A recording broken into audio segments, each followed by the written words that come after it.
Is this the podium you mean? As in, is this a good angle? Is it? Yeah. Okay. All right, I just want to say thanks, certainly, for inviting me today. And as Dr. Edwards mentioned, I was trained interdisciplinarily, and this is a result of sort of a combination of anthropology and social work, this talk.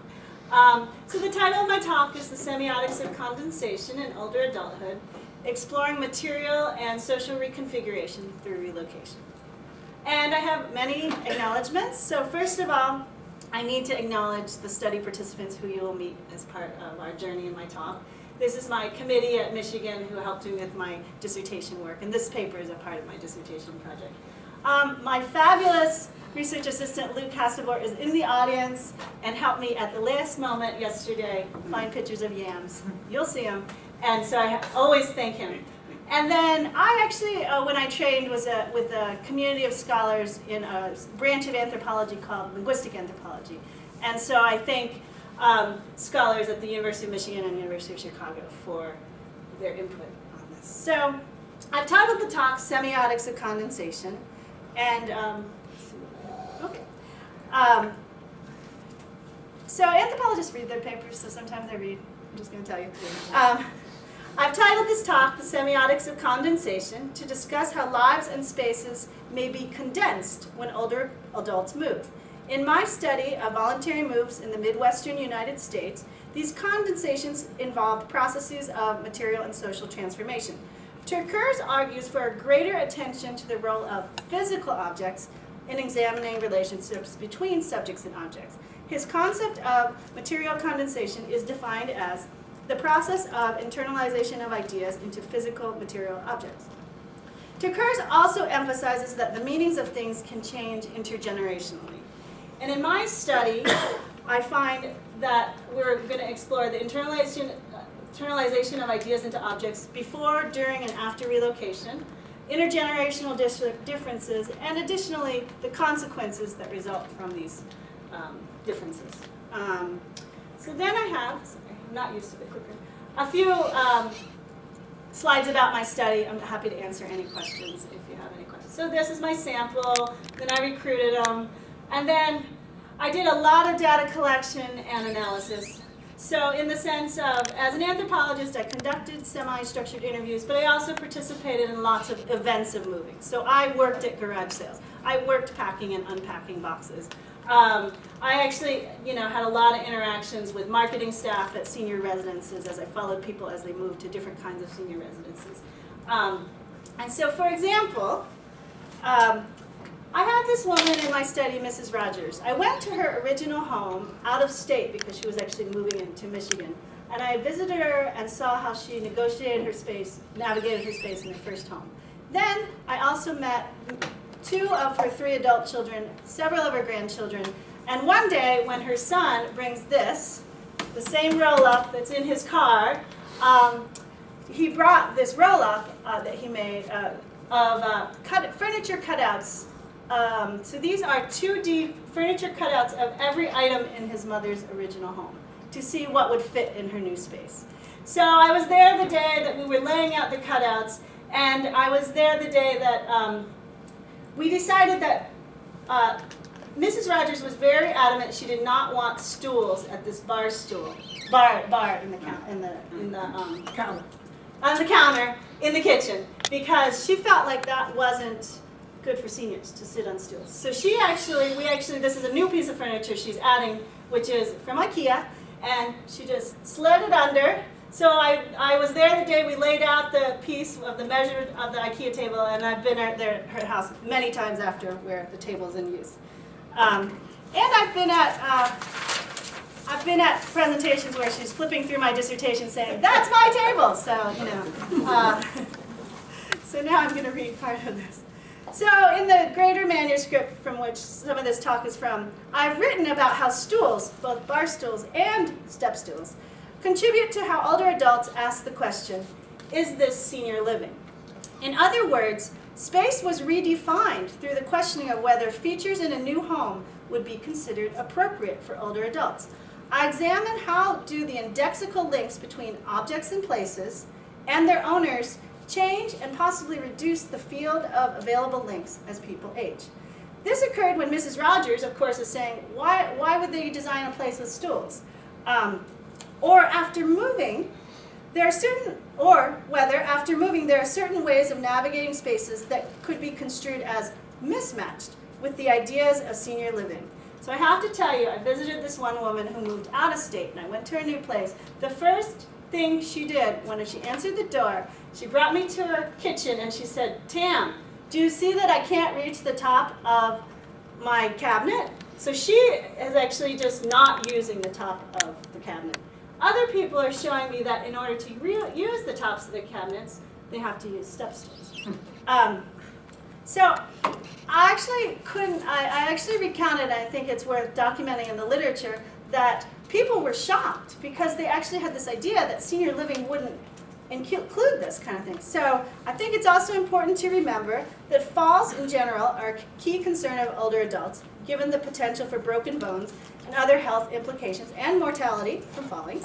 The CDC reports in 2013 that the falls are a leading cause of fatal and non-fatal injuries. And also in 2010, the cost from falls for our country was $30 billion. As I was thinking about this, when barrier-free environments or environments that promote accessibility are marketed, they are usually conceptualized in terms of width of doorways, whether there are steps, etc. But the verticality of accessibility is not often addressed. And it's interesting to me, the only person in my study who talked about the height of their cabinets was a woman who was wheelchair-bound since she was 17 due to a car accident. She asked that her cabinets be lowered 3 inches in her senior apartment. But it seems, as I've shown you, that other people in my study could have benefited from a vertical redesign. All right. So here's some other sort of pieces of background when I think about relocation. So to me, relocation entails multiple reconciliations. So people are assessing their personal capacities and limitations. They're assessing sort of their lives lived, so with both their past, their present, and also they're imagining a life that they desire. They're also sort of trying to think about control of their living space. So a lot of people in my first study were homeowners, and sort of transitioning to being not a homeowner was a big deal where maybe an institutional entity would maintain part of like maybe the lawn and the snow removal, etc. And I think they're also assessing their kin networks, or sort of as they age, will systems of care and even what the meaning of care is to each individual within each family. So then I continue on. So a lot of scholars have written on what we call the social biography of objects. And this idea that objects can have both sentimental value as well as market value, right? So you can post something on Craigslist, but then other people would never dream of putting this on Craigslist because they love it so much, right? So this idea that you're always negotiating between a market and sentimental value. And Webb Keen has also talked about that objects are often can be considered bundled, in the sense that they may be more valued than others due to their shift in relative value, utility, and relevance across contexts. So I want to give you an example of the typical, well, I'm saying typical, of a mother-in-law, daughter-in-law tension. Let's just say tension. And I kind of think of it in terms of competing regimes of value. So Mrs. Lewis talks to me about her crib, this crib that she had for her sons and her grandchildren used it. So I think when she's talking about it, and in the original, in the paper and in other presentations I provide the transcript, she's talking about a time in her life when finances were tight, because a lot of seniors grew up in times where people really valued their possessions.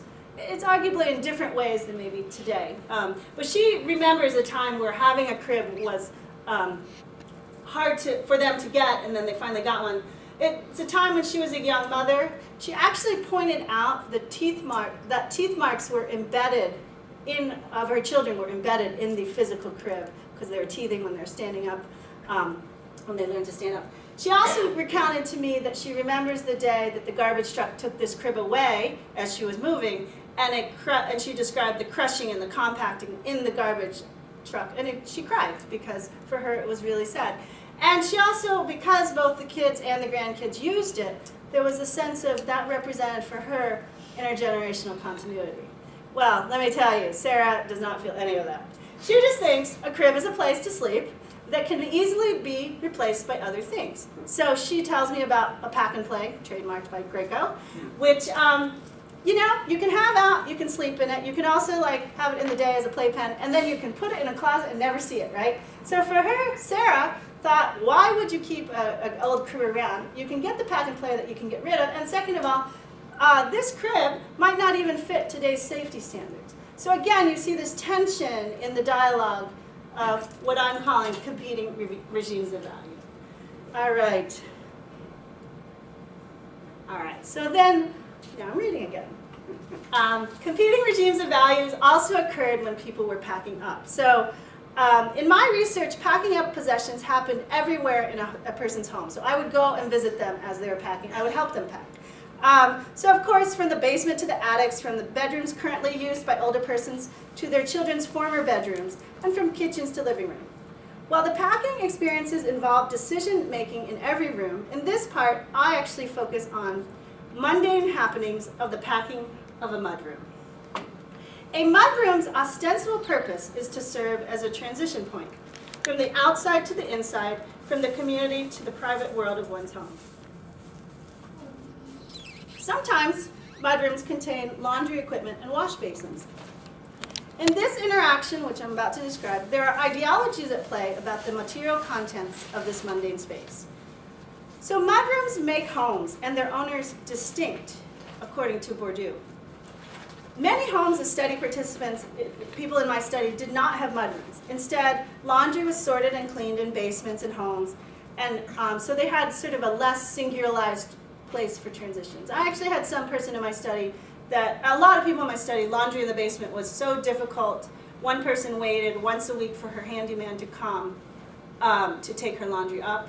She also resorted to throwing her laundry down the steps as the only way, because she couldn't cope with the weight of it. Let's see. David Cullen in 2003 suggests the commodifyability of such a mudroom space. He writes, you know what I've never seen in a mudroom in a typical fancy schmancy house? Mud. There's never any mud in mudrooms. All you ever find in mudrooms are sparkling clean tile floors and green lace-up rubber-soled shoes from LL Bean. But stick mudroom in your house for sale, ad in the Sunday newspaper, and you get to tack on another $5,000. So, in some ways, having a mudroom may index a home of higher socioeconomic value. And actually I had a colleague, Ben Smith, who suggested that what I'm calling a mudroom might have different connotations if we called it a laundry room, thinking about gender and laundry and etc. But for the purposes of my analysis, I examined the space as a mudroom. All right. In addition to a space of distinction, this space serves as a safeguard in many ways for many things. First, it acts as a safeguard from other areas of the house. So if the mudroom's dirty, it keeps the other parts of the house clean. Second, the room provides a storage place for just-in-case items to use to safeguard inhabitants, such as flashlights, extension cords, and light bulbs that keep interior spaces functional. And actually, the person who, in my study, provided a picture of his mudroom for me. But when I called them and asked them for a picture of their mudroom, because I wanted to write a paper about mudrooms, his wife said, it never occurred to them to take a photo of it, despite the fact that they took photos of so many of the other rooms. So it actually took them a great amount of time to find the picture. So it's there. And the journal is also printing the picture, even though they say it's not the highest quality, but I said, that's all I got. Okay, so one day I went over to do some field work of packing up the mudroom, and I drove 3 hours to pack up this house. And their daughter Nancy was there. And the interesting thing about Nancy is she came every other week and stayed the entire week, leaving her 7 kids to help her mother's move. Now her kids are older, but she was able to do that because of different custody reasons too. But she moved in every other week for her parents' move. Her brother also, after all this and in other papers I've written, he said, now that their move is done, I'm free. And now he's moved to Miami and is in grad school. So again, I've written elsewhere about sort of how family networks get involved. And also it's like, it takes a lot of time for everyone involved, or it can. So anyway, so in this move, I'll recount, in this packing day, Nancy said to me repeatedly, God, how many boxes of light bulbs do we have? We also addressed, during the same time, collections of flashlights, ant spray, marbles for fresh cut flowers, and ponchos. And Mrs. Keith, the older adult, said to me, the decisions are so all agonizing. I'm almost at the point where I could just throw it all away. A little later, she says, I'm beginning to envy people who have left, or more, lost all their stuff, and they don't have it. To which I replied, yeah, it's like instantaneously gone. So Nancy, the daughter, is of course asking me, always on tape, why would anybody need so many light bulbs? And I say, yeah. She says, nobody needs so many light bulbs. So I try to point out, well, it is a big house. So Nancy says to me, so I finally figured out, you know, when you're not worried about your budget, yeah, that's me, and you think you need something, you just get it. Yeah, you just get it. Sorry. And then she says, again and again and again and again and again, I think 8 times in the script. And then, so she says, let's see. And I said, well, do you think it's also because things go on sale? You know, like there's a sale? And she goes, oh no, he's not a sale shopper, never has been. So she's explaining to me that she understands her father's spending patterns. She says he's not a bargain shopper, he's just a continual buyer. Yet, with light bulbs, as suggested, we know that like you don't just have one kind of light bulb. You have a different kind for every kind of lamp you own, etc. But you always might need more. And actually, during this whole conversation, Mr. Keith is actually replacing light bulbs around the house. And so then I think about Daniel Miller's work. When he's talking about shopping for provisions, Daniel Miller suggests, what the shopper desires above all is for others to want to appreciate what she brings. In this case, it is Mr. Keith's labor as the purchaser of light bulbs and other emergency items that is being analyzed by his daughter, and the objects he brings into the house to construct his role as a caretaker of the home he designed and built. This role will potentially change as he moves to senior living when he is no longer a homeowner. However, as indicated later, caretaking of space may take on different practices. You'll see later. It's very interesting. And while Nancy does not view her father as a bargain shopper, I asked her dad, and this is what he explained. Every year, the shop he goes to sends a brown paper bag in the mail, and anything that a shopper can put into this one brown paper bag, you get 40% off. And he always bought light bulbs.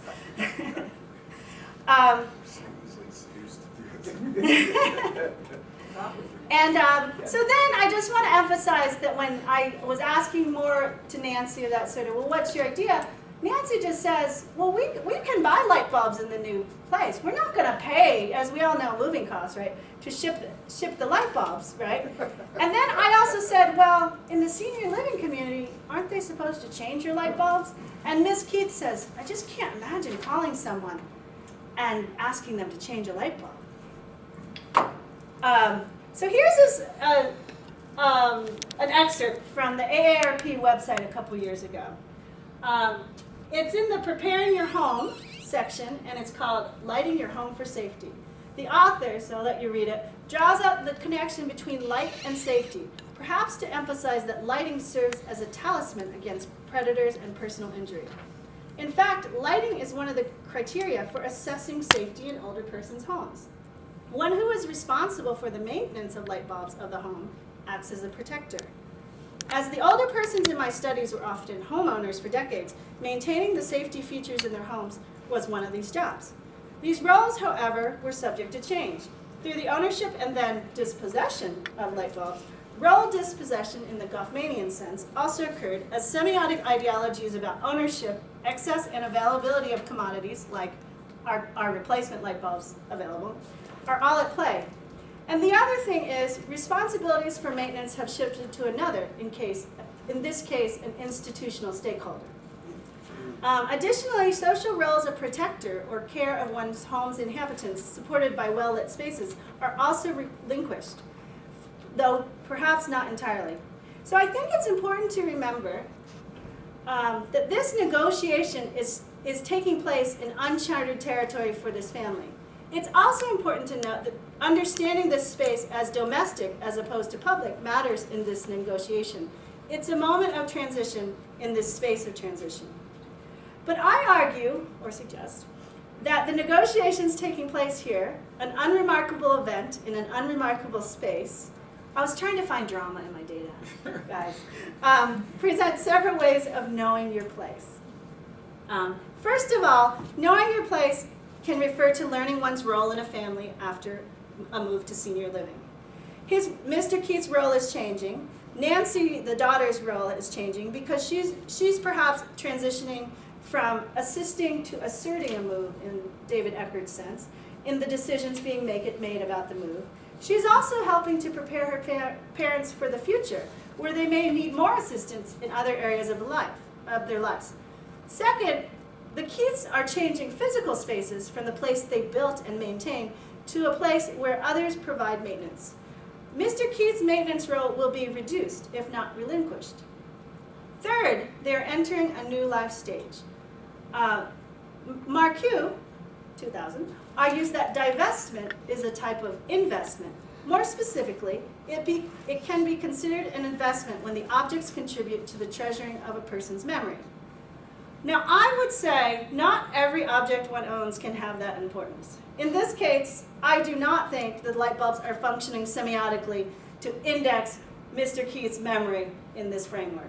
Instead, I suggest they are functioning semiotically to index changing roles within its domestic space. So now we have Yams. Nancy Munn's famous work, on Yams storage in Gawa is a useful lens. She suggests that collections of yams vary by typology. Those for seeding for the next crop, those for daily consumption, and those for visitors. The visitors who come to Gawa, an island, receive the best yams of the harvest, and she explains. The model of excess is especially important, as we might expect, in connection with Gawa's overseas hospitality. For visitors to be able to eat their fill, and yet to see at the same time there's plenty left over, that there is much food that is rubbish in Gawa, is an ideal image of their community that Gawans would like to have broadcast overseas. Maybe in today's term, put on Instagram or something. Spoken about at Wayne State University. Or spoken about at Wayne State. So Mr. Keith also has his share of yams in light bulbs. Hold on, I need a little water. So this is actually from her book. I didn't know you could take a photo of a book and then put it up. So that's what we did. But I cite Nancy Munn's actual photograph. In many ways, the sheer quantity of objects in older Americans' households, which other researchers are really looking into these days, provides opportunity for rot. As items put in basements and attics in my study were also often discovered damaged when we went to go pack them. The possibility for rot sends the same exact message as the Godwins. We have enough, and there's more than enough left over. In a way, excess for a lot of the people in my study represented a vigilance over a lifetime of accumulation, right? So they had worked very hard to be able to attain all these goods, including the light bulbs. All right, let's see. Oh, there's a lot to read. But I want to emphasize that if anyone feels sorry about Mr. Keith's reduced roles, we have two counterexamples. So the first is that he moved into this new senior community, and he's very concerned about the ground care. So I'm just going to read the quotes. So he's explaining to me, I was chastised, and I said, what are you talking about? He says, for picking up debris, because the agreement with the village is that this will be virginal timber. Oh, where it falls, it drops. Where it drops, it falls? Yeah, right. It's got to rot where it falls. And Mr. Keith says, which makes it look like a pile of garbage. And I say, oh. And he explains, now I have nothing against letting things grow on their own, except they want us to grow poison ivy. And I'm against that because that is a health hazard. And I think health hazards trump virginity in the forest. And then the other thing you should know about him is that, again, it's important for me to present a complex picture of this is a guy with great agency and a lot of smarts and knowledge. And so then he explains to me, I'm sorry, I live in this community. I have to look at this community. Others look at this community. I've had people comment, are they running out of money? So again, this issue of fame comes up too. And the other thing is, we all live under the rules of HIPAA these days. So in this community, they started to get to know their neighbors and be worried if someone had an ambulance come in the middle of the night or disappear for a hospitalization. So they went to the retirement community sort of staff and they said, well, can we circulate what's going on, spread knowledge and information? They said, no, due to HIPAA, we can't.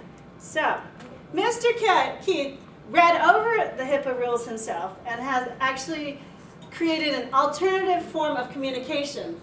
So he explains to me, we took a more creative direction. So my suggestion was, for the residents, how about we form a care response team, okay? And then it's the team's business to look into the business of the residents regarding health and other matters that affect their lives and affect community. So he's actually started this alternative health information chain that he's actually gotten consent from every member of the community that if they say, I would not like visitors today, but I'll like them in 2 weeks, or I could use a meal, or could I have a ride to the doctor? He circulates and he's head of the care team. So in all this, I've been really trying to think about, well, what is really going on here? What is at play? And, what are the bigger issues? So, it's interesting that a trope of anxieties came up. So I think in the packing process, the people in my study were very worried or anxious about the amount of stuff they had. They were also anxious about getting good prices if they were trying to sell their stuff, how to give all this stuff to their children who honestly didn't want it. And then also, some people were very preoccupied by tax deductions if they were donating. They were also concerned about finances. So is moving at this time in their life, can they afford it? Can they afford senior housing for the long haul? But lastly, I think they're also really concerned about their health and if staying in their current home was going to be a good health decision for them. It is interesting, when I've given this paper on light bulbs before, people said, well, do you think he keeps buying light bulbs because there might be an onset of dementia going on here? That really he can't remember that he just bought light bulbs last week? And I think I tried to show you some counterexamples where I personally don't think that is going on, but I could see in other cases that there could be sort of physical or cognitive impairments happening that play into this.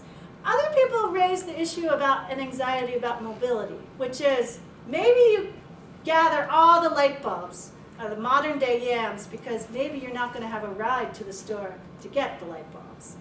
And then it brings in questions of dependence. So who's in your kin network? Who's going to be a part of your support? And sort of when do you want to rely on them or not? So I think there are issues of dependence at play. And I'm almost to my conclusion, which is now, which is good. So I'm going to read it.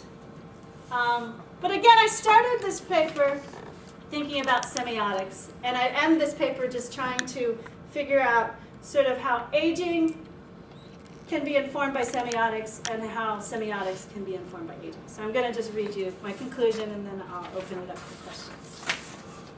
Okay. This study, my study, enhances our understanding of semiotics in 3 ways. First, in tracing role transformations, a semiotic approach offers opportunity to examine ways that roles may be dispossessed and added in contemporary context. Second, it's important to remember roles do not just readjust after a move, but along the way, in the packing and discarding of objects, in the creating of policies, and in observing peer living.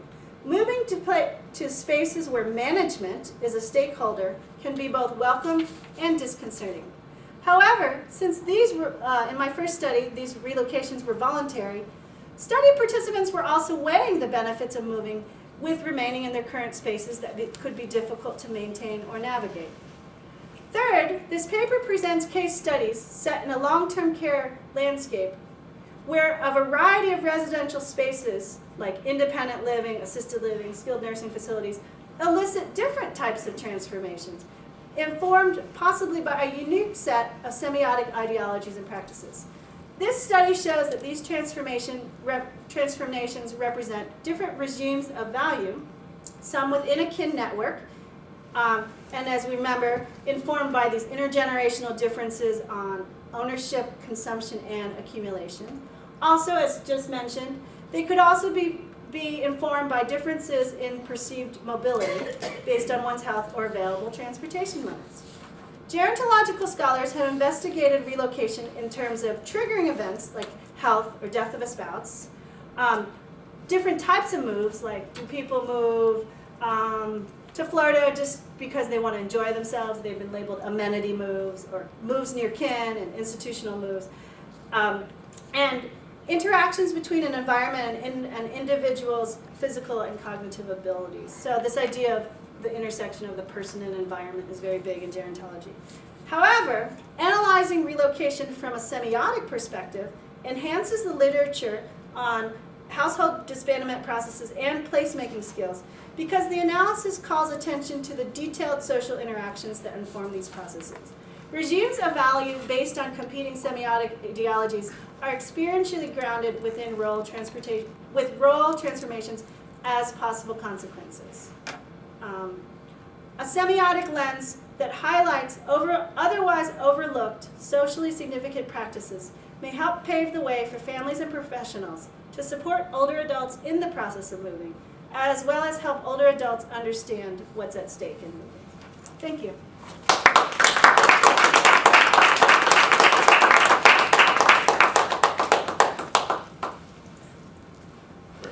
Questions, comments?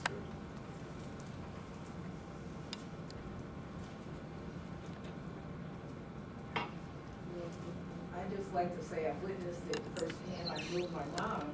Well, I did move her, but when she passed away, it was even hard for me to get rid of her dining room furniture. And the grandkids said, well, why don't you keep it, even though everybody had furniture, because we had all these dinners and Thanksgiving and holidays, so it was very painful when I finally let go of it. It was like, okay, I put it in storage. And I actually lived downtown, and a number of people who are very vibrant, they moved from homes, they have storage units around the city, and they couldn't let go. And I said, where are you going? They said, oh, we're going to our storage unit. And they're like living rooms. They literally go over to the storage areas, and they sit there, they look at their stuff, and it's very valuable, but they won't let it go. And their kids said, our furniture is built to fit our homes, so we don't want it. They really try to give them away. And I work in development, and one of our donors, and I'm not talking out of school, I'll make it very general, he or she wanted all of his or her office stuff to move into a room, so they wanted to donate and say, can you move it over here, because my children don't want all these books and periodicals, because when they're online, they follow him or her into that field, so they don't need the stuff. They said, you know, to their parent, it's online, we don't need it, we can access it, but the person will not give it up. So they're gonna stay here until they figure out a way to move all these documents and these books somewhere else. And it's interesting to watch, brilliant person, but can't let go, and it's for all the reasons you put up there. But even for me, it was hard to let go. I still have a storage unit kind of following in my mom's footsteps where I haven't let it go. But downtown is just amazing. They have really nice, you want to face the river, but they gave up their homes, but they didn't give up all the stuff. And their children don't understand it at all. Yeah. So. No, I think it's very common. I visited people who had moved 4 years after. I visited them 4 years after their move. And it's also I've written elsewhere about the diligence and labor and toil. of this process. Like, people will go 3 times a week and spend a whole half an afternoon sorting through their storage unit. The other thing that was interesting in some of the senior moves is that people were really trying to find places for their collections. So, you know, so I'll tell you what's very common, baseball card collections. Back in the day, people thought this is just going to bring so much. And people are very upset when they find out it's not worth a lot of money. But people in my study were also trying to give items to university departments. Several people had allocated or assigned items that would go into communal spaces. So they said, well, I'm going to take my tools to the retirement community. We'll have a communal tool thing. They wanted to take their books. They wanted to take a lot of things. And I always was wondering, do the communities know that you're already setting this stuff aside?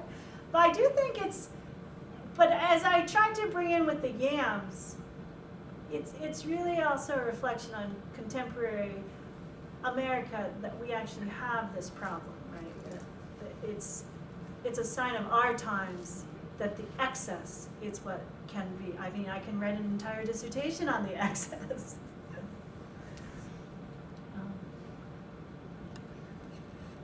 Can you go over condensation again and its sort of theoretical origins in the literature and how that? Thank you. Thank you for asking me to talk about more theory. Well, I would actually have to say that I was put onto this term of condensation by a semiotician, Rick Parmentier at Brandeis.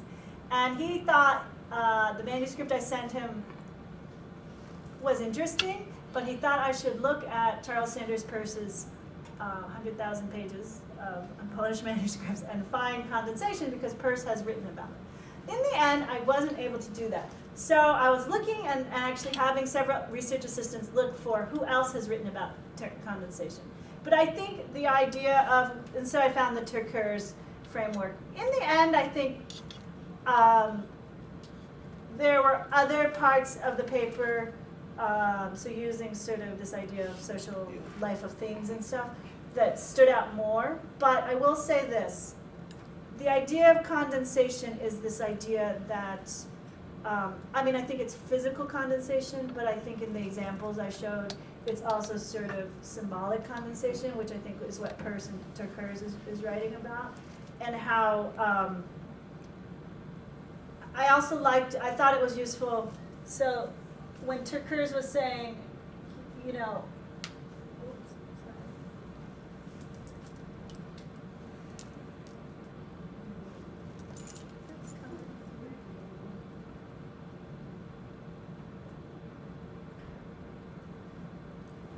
that ideas get compressed into objects in a lot of ways, or in other ways we might talk it in terms of indexicality, using Peirce's ideas of icon index and so on. So that's sort of, but I think it's all the same thing about sort of objects representing things. Is that the cutout? Oh yeah, did I say this is, so then they gave it all to me. I carried to talk. So this is Roger's entire original house of furniture. Yeah, and they gave it to me. And also, I think along the way, methodologically, I collected a lot of sketches and lists from people. Like, people did amazing, some people made CAD drawings of their layouts. Some people, on one day, on a moving day, this one man, he made, say, a board. And he had miniaturized shapes of every piece of furniture. And so he would direct the moving company like that couch is this couch, it goes on this wall, and you'd see the entire diagram of the house. So people spend a lot of time on moving. Anyway, I'll just say that my next projects in Detroit are a little different because I've added the urban Detroit context. A lot of people I'm following for my second and third projects are lower income. And so I have a group of people in Section 8 senior housing who I'm trying to understand their processes of moving. And I'm also trying to do a project where people are going to be relocated for the Second International Bridge building. So I'm trying to follow seniors who are moving because of sort of that. So this idea of moving more involuntarily, I'm tracing, and also moving in an urban context. and thanks for coming. Well, thank you for all the work and putting it together. It's ambitious. I think a lot of ways to go from the crap that people are like lugging in the trunk of their car up to trying to get us to carry some different ideas forward to do our own work. That's a real career's reach, you have there. Mm-hmm. I'm kind of interested in, I don't know if it's a question or just kind of how do you be thinking about this? I was thinking like the Mudroom and one other. And the Mudroom has like a real place in American mind. It harkens back to kind of a agrarian era when that was the front. What you didn't show is it's like the antithesis to the Mudroom isn't present here. So maybe we're thinking a lot about the Mudroom, but it's actually meaningful because it's not the front parlor. Right. Right. So Right. so It's not the kind perfect green of holding space. and condensing the structure of a whole kind of frame of activities and meanings and action. So by using the Mudroom, they're recreating, kind of, as you said, the domestic space, keeping the dirt out, and also. It's just curious about, some reflections about maybe the historic, I don't know how else to put it, the historical sort of context for the meanings that you're locating in the Mudroom and what it means to the individual. They're enacting without having to be as articulate as I guess we'd be called to as faculty or students, like the Right. antecedent meanings, but they do carry with them and act through those contexts. So the absence of a Mudroom in the new house is kind of intriguing to me. They're reconfiguring not just like what they have and where do I dump it, but there's like whole landscapes that are now not present. I'm just Well- curious about how do you think about what the Mudroom means for them at the time, because there's a historical moment, but also, its presence and absence as a field of later. Right, so it is interesting, by contrast, the place they moved into, their senior Yeah. living place has a mudroom. Oh, wow. Each room. It has a transition space from the connected garage to the kitchen that has laundry. Right? So those were independent, separate, Yes. small. Theirs Okay. was, yeah, and not everyone in the study was, but this. So I actually think That's they didn't. interesting. Yeah, so they didn't lose it. They still Didn't have really a place. need it, though. At Well, the they same do way. have house cleaning now, but they had house cleaners before. So I was always sort of kind of like, okay, what's changing? But this house that I went to was probably 5,000 square feet. So this reduction of space was great for them. They had also custom built their home, right? So, I mean, to the point that, and I show this elsewhere, like every bathroom in this original house had the shape of the sink matched the shape of the mirror. So if the sink was oval, the mirror was alder, but never the same, because the next one, it was like a hexagon and then a hexagon mirror. So again, great loving attention. And also his father was a carpenter. So he showed me the certificates of his father from Germany, where he was a carpenter. But I do think, so it was about reduction of space. And when I sort of thought about, well, how does this reduction of space transform roles? Because in a sense, like, it's not just the objects, but also the people in the objects. So I found that a more useful lens, sort of like, not like historically, are they losing a mudroom or not, or what are their new spatial layouts? For instance, he had paper clutter before. I emailed Mrs. Keith a few weeks ago to ask her if she had a better quality of the mudroom. She goes, no, I don't know. But she said, can you come and write a paper on his office? Because now it's a mess too. So I said, we'll see what I can do. But all of us have rooms, or many of us have rooms that you have this excess. And I think, in a way, a lot of people think, well, I'm going to keep this whole collection of yarn because I'm going to knit 39 sweaters in the last 5 years of my life, right? But people have this idea of future uses, which has been documented in the literature. And in a way, when I was trying to figure out, okay, would you keep the light bulbs even if you're moving to a house where that light bulb wouldn't fit? So I was trying to sort of think about it in terms of how is it an interchangeable commodity too, in a way?